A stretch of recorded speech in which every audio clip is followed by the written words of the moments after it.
Hello everybody, Terry back again with another video. Alright guys, today's video will be about Rafael Nadal, and he is extending his winning streak to 15 matches like we expected. I don't think many in the world believe that Cam Norrie would end Rafael Nadal's winning streak. Rafa has won now 3 straight titles this year. The beginning of the year, 250 class tournament in Australia. Then he won the Grand Slam, like we remember, the Australian Open, and his 21st Grand Slam title. And now he's extending his winning streak, and he's winning his 3rd straight tournament in 2022 season, in winning the Acapulco for the 4th time. I believe he has won Acapulco 2 times on clay and 2 times now on hard courts, if I'm not mistaken. Correct me. And he's now the youngest Acapulco winner and also the oldest Acapulco winner, because we remember he won his first Acapulco title when he was 18 years old, and now he's winning his 4th Acapulco title as 35 years old. Can somebody tell me, is it 2012 or 2022? Because I cannot see the difference in Rafael Nadal. Is the dude 25 years old or 35 years old? Because he is not declining, guys. Forget the decline talk that we have talked about. I have done that sometimes too. Maybe he's declining in his movement, in his speed, how he covers the court, you name it. But man, the dude is still keep going strong, still winning titles, still winning Grand Slams. Like we remember, he won just his 21 Grand Slam title 1 month ago, and this is his best ever start to a season, guys. As 35 years old, his best start ever. He has never had this great of a start in the tennis season like he has had this year, with 3 straight tournament titles winning and 15 straight win matches. In this final, we had 2 players where they were going with 2 winning streaks. Cam Norrie with an 8 winning streak, because we know he won the Delray Beach title last week. Won 4 matches there, and Norrie won 4 matches here in Acapulco, so he was going into this final with 8 winning streak matches. And Rafa, like we all know, he was going into this final with 14 winning streak matches. And take a guess, which player's winning streak was ended? Of course, Cam Norrie, not Nadal's. We all expected Cam Norrie's winning streak to be ended here with 8. Rafa took stock of that. Rafa took an end of Cam Norrie's winning streak and defeated him in straight sets. 6-4, 6-4. Bad. Goodbye, Cam Norrie. You had a great run, but your honeymoon is over now. I'm taking you down, my friend. And Rafa did exactly that.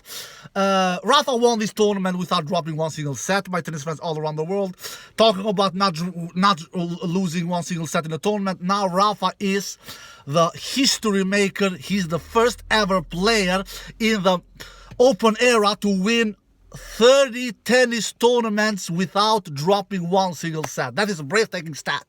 He's the number 1 player. The 2nd place is Ivan Lendl with 28 titles without dropping 1 single set in the tennis tournament. In the 3rd place, we have Connors and McEnroe with 27 tennis tournaments winning without dropping 1 single set.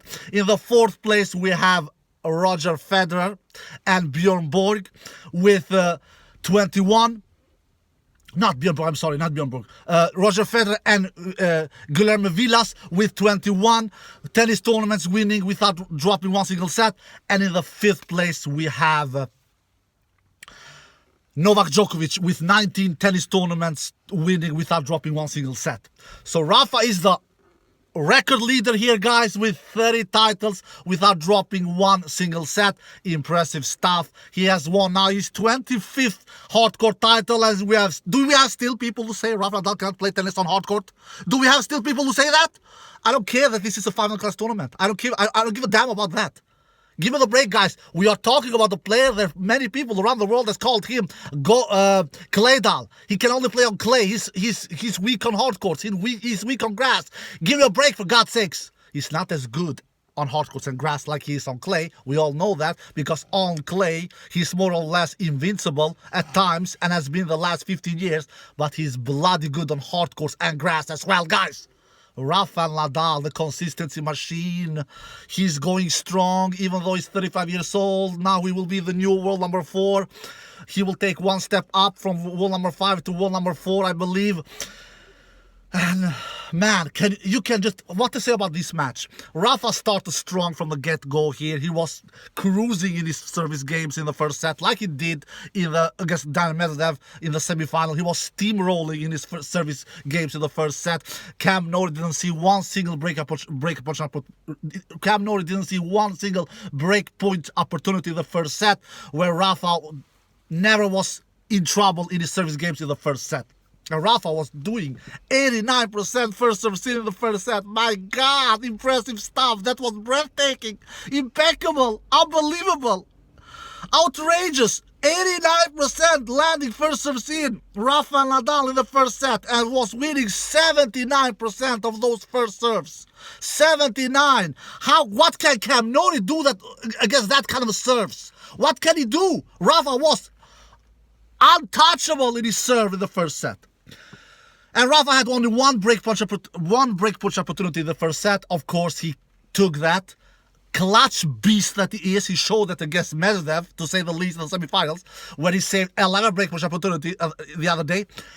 And that only break punch opportunity Rafa had in the first set, he took it. And that was enough. Rafa didn't need more than so. 6-4. Bam! In the second set, Rafa started to play a little more. He started to be more human, to say the least, in the second set, where Cam Norrie saw 5 break punch opportunities in the second set and converted in 2 of them. But the difference was here that Rafa saw 4 break punch opportunities in the second set and converted in 3 of them. So all in all, both players had 5 break punch opportunities each, but Cam Norrie converted only in 2 of them. Both of those in the second set. And Rafael Nadal converted 4 out of 5 break punch opportunities that he had in the total in the match. And Rafa wins the second set as well, 6-4. If you look at all the numbers, Rafael Nadal lands 71% first serves in the total. 79% first serves in total in the match, and wins 71% of those first serves points. Cam Norrie lands 68% first serves in and wins 60% of those first serves. So Rafa obviously wins more points behind his first serve. Cam Norrie did actually a better job winning points behind second serve, where Cam Norrie won 47% behind his second serve and Rafa Nadal only 42% behind his second serve. That was a little surprising, because Rafa Nadal usually always wins a lot of points behind his second serve. Rafa Nadal is the player who leads the field on the ATP Tour on winning points behind second serve. He's the number 1 player, but not in this match. Cam Norrie actually won little more points than Rafa Nadal behind second serve. All in all, Rafa Nadal was the better player here, of course. He won 63 points. Cam Norrie wins 53 points. So Rafa Nadal wins 10 more points than Cam Norrie in total. What can you say about this consistency machine? What can you say about this consistency beast? What can you say about this fighter? He's still winning. He's still not going anywhere. He's still not declining. Like I said earlier in the video, maybe in the movement, maybe on his court coverage. But when it comes to serving, he has improved his serve. When it comes to shot tolerance, it is maybe not as good as before, but almost as good as before. His shot tolerance, his consistency is as good as ever, I should say. His touch at the net, his passing shots, his drop shots, you name it. He has Rafa Nadal, he has the whole package. Rafael Nadal, he is a complete tennis player. Say something that is missing in his arsenal. He has the forehand, he has the backhand, he has the serve, he has the return, he has the court coverage, he has the net game, he has the drop shots, he has the slice. And one more thing that not many people talk about, he is a very, very smart tennis player. He knows his opponent's strengths and he knows his opponent's weaknesses. He doesn't get enough credit for how smart as a tennis player Rafael Nadal is. His shot selection is superior. He knows when to pull the trigger. He knows when to be shot, when to have patience. He knows when to defend. He knows when to go offense. He knows when to attack the net. He knows when to play drop shots. He knows when to play slices. He knows when to... He knows... He is just such a smart player, my tennis friends all around the world. There's not many things you can complain about this dude. And he will never beat himself. You know that when you will face Rafael Nadal on the tennis court, he sends the message. You know what, my friend? We're gonna play tango here. We're gonna go toe to toe against each other. But if you want to take me out, you need to defeat me. I will not give you the title away for free. You need to earn this title because I am not any Santa Claus, my tennis friends all around the world. We have a lot of Santa Claus on the ATP Tour, but I am definitely not one of them. And I will definitely not celebrate Christmas on a tennis court. I like celebrating Christmas in Mallorca, not on a tennis court. That is the message Rafael Nadal sends to his opponent.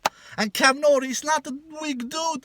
I believe he has the highest ranking in his career. I believe he's world number 12, if I'm not mistaken, something like that. He has never seen a higher ranking like this, Cam Norrie. And he came with an 8 winning match streak. But that ended against Rafael Nadal. It didn't matter. And he defeated a top 10 player just yesterday in Stefano Tsitsipas. Didn't matter.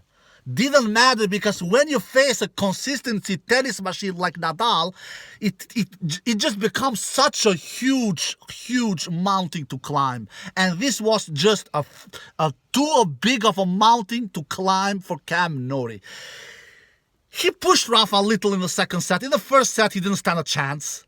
He didn't stand on one single chance. Like I said, he didn't see one single break punch opportunity in the first set. Rafael Nadal was steamrolling in the service games in the first set. In the second set, he started to take his teeth little into Rafael Nadal's service games. But that doesn't matter. Rafa just raises his level. I'm not saying Rafa's level was as good as it was against Medvedev, because against Medvedev it was a beast mode Nadal we saw. Against Cam Norrie it was not a beast mode level Nadal we saw. Guys, you have followed my channel. You know what I've said before. Rafa has 4 levels.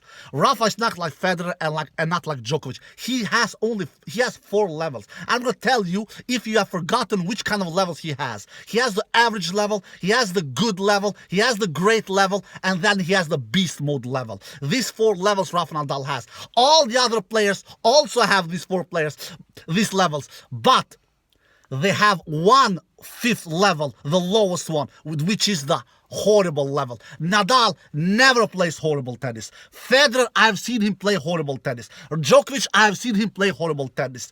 Medvedev, I've seen him play horrible tennis. Thiem, I've seen him play horrible tennis. Tsitsipas, I've seen him play horrible tennis. Davydenko. Berrettini, I've seen him play horrible tennis. Monfils, I've seen him play horrible tennis. All the ATP Tour, I have seen them play horrible tennis. Rafael Nadal, my tennis friends all around the world, he has never played horrible tennis. You know why? Because he doesn't possess that horrible level in him. He has only good level, he has only average level, good level, great level, and then he has beast mode level. He doesn't have that horrible level Rafael Nadal. All the others has. And that's why it is a nightmare facing Nadal, because you will always know, when I face this dude, I need to beat him. He will never beat himself. But you know that against all the other players, you can always have that slight hope. Maybe he will have a bad day today. Maybe he will beat himself. You can never have that kind of hope against Nadal. You can never hope for him to have that horrible level, because a horrible level doesn't exist in Rafael Nadal's book. It doesn't exist, my tennis friends all around the world. And that's why Rafael Nadal won this Acapulco title. That's why he won the Australian Open. That's why he won the tournament before the Australian Open, that 250 class tournament. That's why he has won now 15 straight matches in this 2022 season. And just to remind me, guys, is Rafael Nadal 25 or 35? Because I'm getting confused. I'm not seeing any kind of I'm not seeing a 35-year-old dude in a tennis court, because he's not playing like a 35 years old. He's playing like a 25 years old. Alright guys, I hope you enjoyed the video. If you did, give it a thumbs up, subscribe, and see you next time. Peace.